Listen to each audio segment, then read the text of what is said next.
Deadly Innocent Frauds of Economic Policy by Warren Mosler.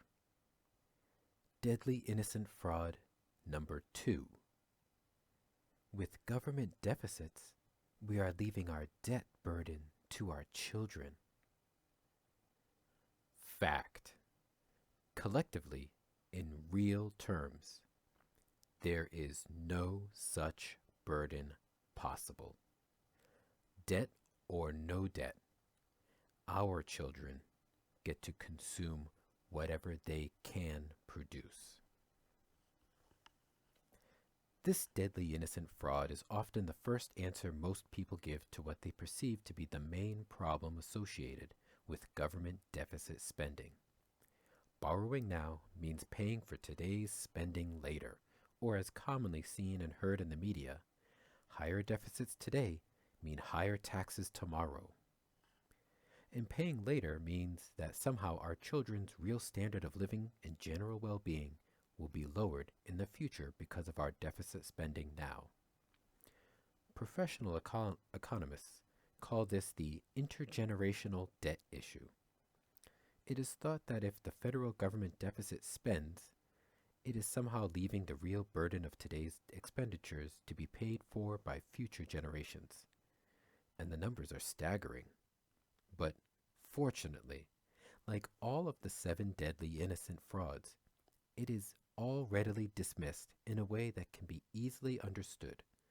In fact, the idea of our children being somehow necessarily deprived of real goods and services in the future because of what's called the national debt is nothing less than ridiculous. Here's a story that illustrates the point. Several years ago, I ran into former Senator and Governor of Connecticut, Lowell Weicker, and his wife Claudia on a boat dock in St. Croix. I asked Governor Weicker what was wrong with the country's fiscal policy. He replied, "We have to stop running up these deficits and leaving the burden of paying for today's spending on our children." So I then asked him the following questions to hopefully illustrate the hidden flaw in his logic. When our children build 15 million cars per year 20 years from now, will they have to send them back in time to 2008 to pay off their debt? Are we still sending real goods and services back in time to 1945 to pay off the lingering debt from World War II? And today, as I run for the U.S. Senate in Connecticut, nothing has changed. The ongoing theme of the other candidates is that we are borrowing from the likes of China to pay for today's spending and leaving our children and grandchildren to pay the bill. Of course, we all know we don't send real goods and services back in time to pay off federal government deficits, and that our children won't have to do that either. Nor is there any reason government spending from previous years should prevent our children from going to work and producing all the goods and services they are capable of producing. And in our children's future, just like today, whoever is alive will be able to go to work and produce and consume their real output of goods and services, no matter how many U.S. Treasury securities are outstanding. There is no such thing as giving up current year output to the past and sending it back in time to previous generations. Our children won't and can't pay us back for anything we leave them, even if they wanted to. Nor is the financing of deficit spending anything of any consequence. When government spends, it just changes numbers up in our bank accounts. More specifically, all the commercial banks we use for our banking have bank accounts at the Fed called reserve accounts. Foreign governments have reserve accounts at the Fed as well. These reserve accounts at the Fed are just like checking accounts at any other bank. When government spends without taxing, all it does is change the numbers up in the appropriate checking account, reserve account, at the Fed. This means that when the government makes a $2,000 Social Security payment to you, for example, It changes the number up in your bank's checking account at the Fed by $2,000, which also automatically changes the number up in your account at your bank by $2,000. Next, you need to know what a U.S. Treasury security actually is. A U.S. Treasury security is nothing more than a savings account at the Fed. When you buy a Treasury security, you send your dollars to the Fed, and then sometime in the future, they send the dollars back plus interest. The same holds true for any savings account at any bank. You send the bank dollars, and you get them back plus interest.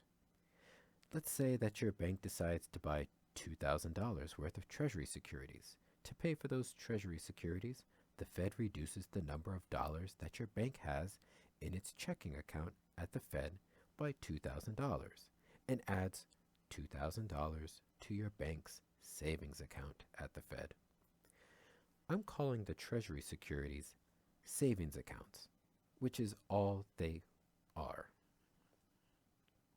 In other words, when the U.S. government does what's called borrowing money, all it does is move funds from checking accounts at the Fed to savings accounts, Treasury securities at the Fed.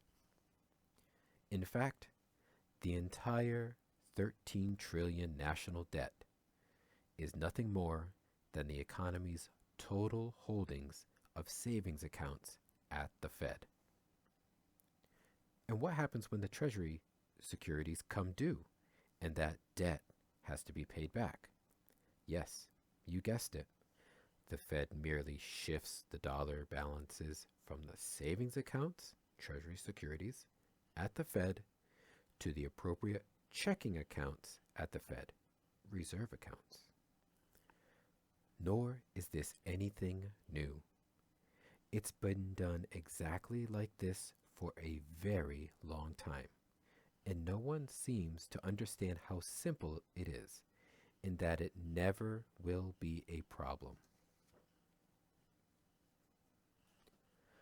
Federal government taxing and spending does influence distribution.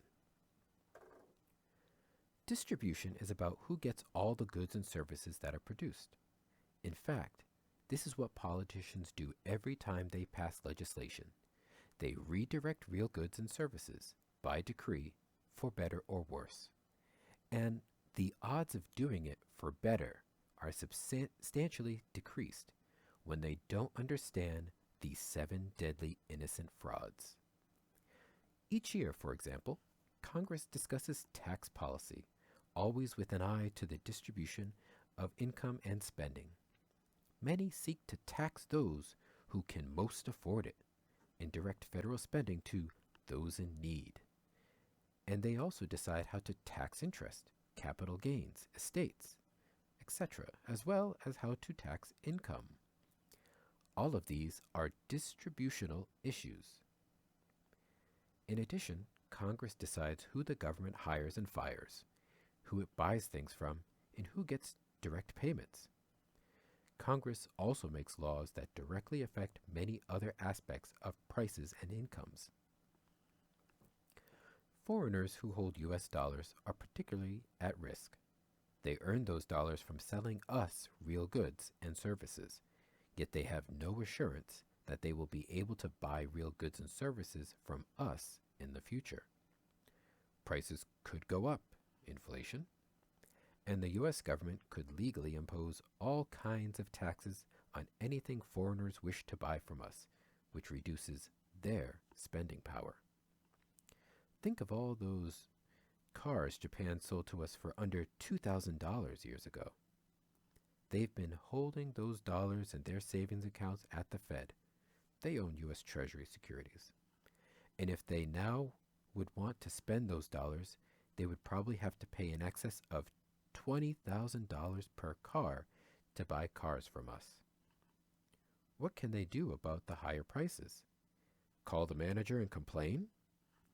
They've traded millions of perfectly good cars to us in exchange for credit balances on the Fed's books that can only buy what we allow them to buy. And look at what happened recently. The Federal Reserve cut rates, which reduced the interest Japan earns on its U.S. Treasury securities. This discussion continues in a subsequent innocent fraud. This is all perfectly legal and business as usual, as each year's output is divided up among the living. None of the real output gets thrown away because of outstanding debt, no matter how large. Nor does outstanding debt reduce output and employment, except of course when ill-informed policymakers decide to take anti-deficit measures that do reduce output and employment. Unfortunately, that is currently the case, and that is why this is a deadly innocent fraud. Today, April 15th, 2010, it's clear that Congress is taking more spending power away from us in taxes than is needed to make room for their own spending. Even after we spend what we want and the government does all of its massive spending, there's still a lot left unsold in that big department store called the economy. How do we know that? Easy. Count the bodies in the unemployment lines. Look at the massive amount of excess capacity in the economy. Look at what the Fed calls the output gap, which is the difference between what we could produce at full employment and what we are now producing. It's enormous. Sure, there's a record deficit in national debt, which you now know means that we all have that much in savings accounts at the Fed called Treasury securities.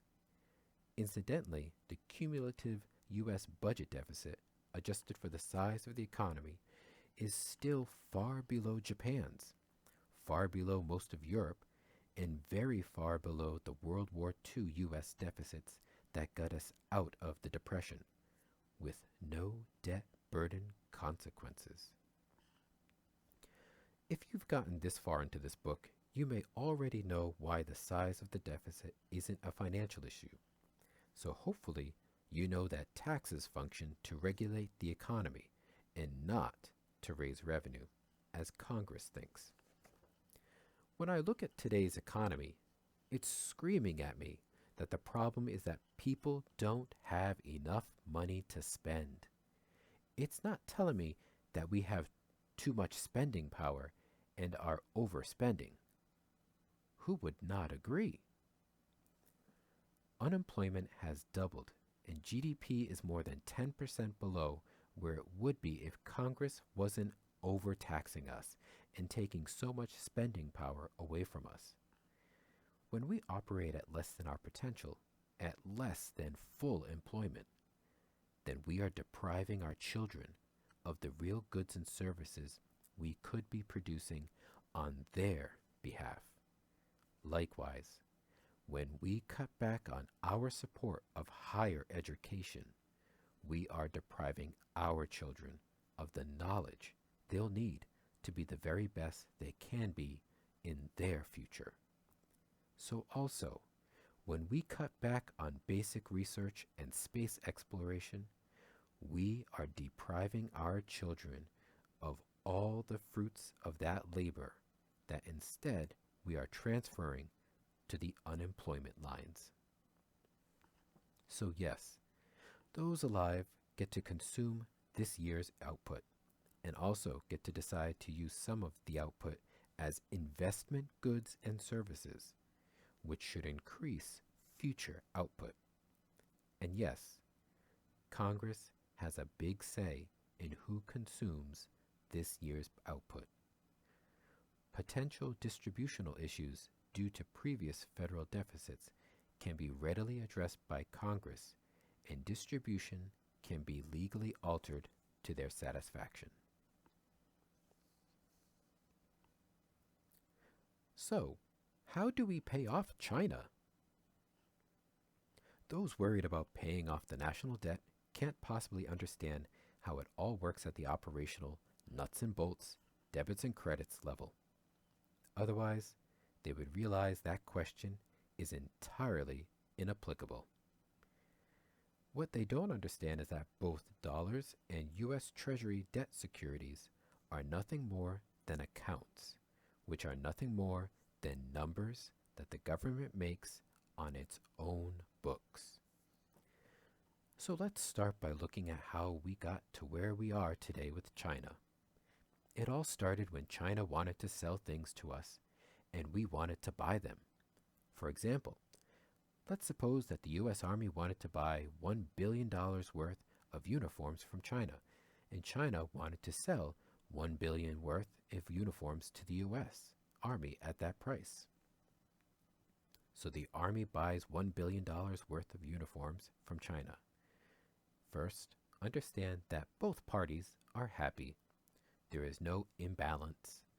China would rather have the $1 billion US dollars than the uniforms, or they wouldn't have sold them. And the US Army would rather have the uniforms than the money, or it wouldn't have bought them. The transactions are all voluntary and all in US dollars. But back to our point.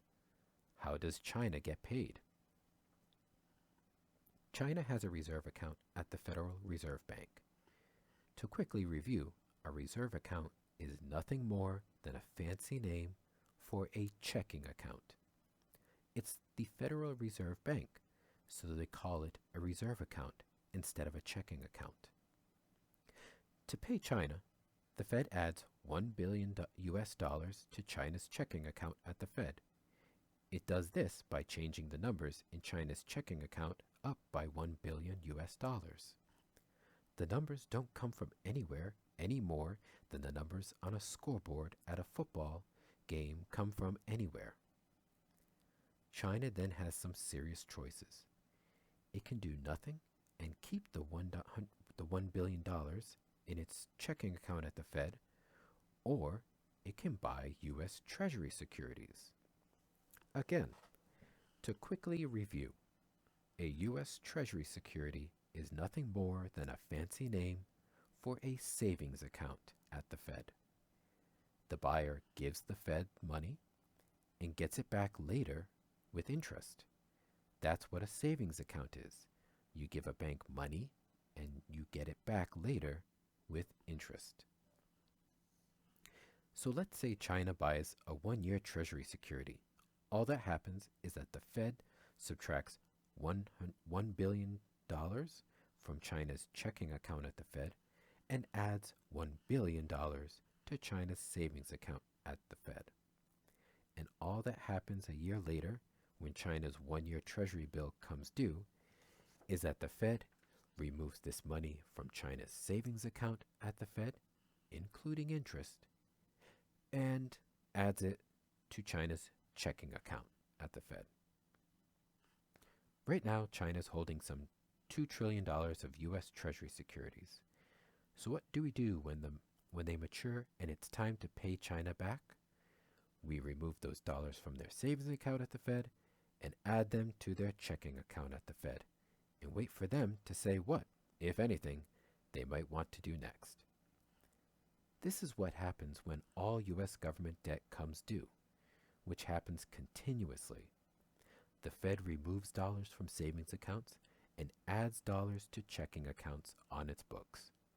When people buy Treasury securities, the Fed removes dollars from their checking accounts and adds them to their savings accounts. So, what's all the fuss? It's all a tragic misunderstanding. China knows we don't need them for financing our deficits and is playing us for fools. Today, that includes Geithner, Clinton, Obama, Summers, and the rest of the administration. It also includes Congress and the media. Now, let me describe this all in a more technical manner for those of you who may be interested. When a Treasury bill, note, or bond is purchased by a bank, for example, the government makes 2 entries on its spreadsheet that we call the monetary system. First, it debits, subtracts from, the buyer's reserve account, checking account, at the Fed. Then it increases, credits, the buyer's securities account, savings account, at the Fed. As before, the government simply changes numbers on its own spreadsheet. One number gets changed down and another gets changed up. And when the dreaded day arrives and the treasury securities which China holds come due and need to be repaid, the Fed again simply changes two numbers on its own spreadsheet.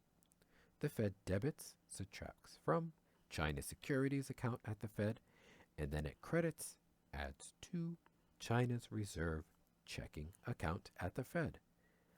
That's all. Debt paid. China now has its money back. It has a very large US dollar balance in its checking account at the Fed. If it wants anything else, cars, boats, real estate, other currency, it has to buy them at market prices from a willing seller who wants dollar deposits in return. And if China does buy something, the Fed will subtract that amount from China's checking account and add that amount to the checking account of whomever China bought it all from. Notice too that paying off China doesn't change China's stated US dollar wealth. They simply have dollars in a checking account rather than US Treasury securities, a savings account of equal dollars. And if they want more Treasury securities instead, no problem. The Fed just moves their US dollars from their checking account to their savings account again by appropriately changing the numbers. Paying off the entire US national debt is but a matter of subtracting the value of the maturing securities from one account at the Fed and adding that value to another account at the Fed. These transfers are non-events for the real economy and not the source of dire stress presumed by mainstream economists, politicians, business people, and the media. One more time. To pay off the national debt, the government changes two entries in its own spreadsheet. A number that says how many securities are owned by the private sector is changed down, and another number that says how many US dollars are being kept at the Fed in reserve accounts is changed up. Nothing more. Debt paid. All creditors have their money back. What's the big deal? So what happens if China refuses to buy our debt at current low interest rates paid to them?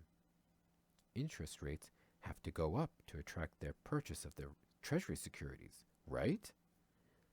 Wrong. They can leave it in their checking account. It's of no consequence to a government that understands its own monetary system. The funds are not used for spending as previously described. There are no negative consequences of funds being in a checking account at the Fed rather than a savings account at the Fed. What happens if China says, "We don't want to keep a checking account at the Fed anymore. Pay us gold or some other means of exchange"? They simply do not have this option under our current fiat currency system, as they would have known when they sold the uniforms to the US Army and had the money put into their checking account at the Fed. If they want something other than dollars, they have to buy it from a willing seller, just like the rest of us do when we spend our dollars. Footnote: in 1971, the U.S. went off the gold standard for international accounts, formally ending all government-guaranteed convertibility of the U.S. dollar. Someday, it will be our children changing numbers on what will be their spreadsheet, just as seamlessly as we did, and our parents did, though hopefully with a better understanding. But for now, the deadly innocent fraud of leaving the national debt to our children continues to drive policy and keeps us from optimizing output and employment. The lost output and depreciated human capital is the real price we and our children are paying now that diminishes both the present and the future. We make do with less than what we can produce and sustain high levels of unemployment, along with all the associated crime, family problems, and medical issues, while our children are deprived of the real investments that would have been made on their behalf if we knew how to keep our human resources fully employed and productive.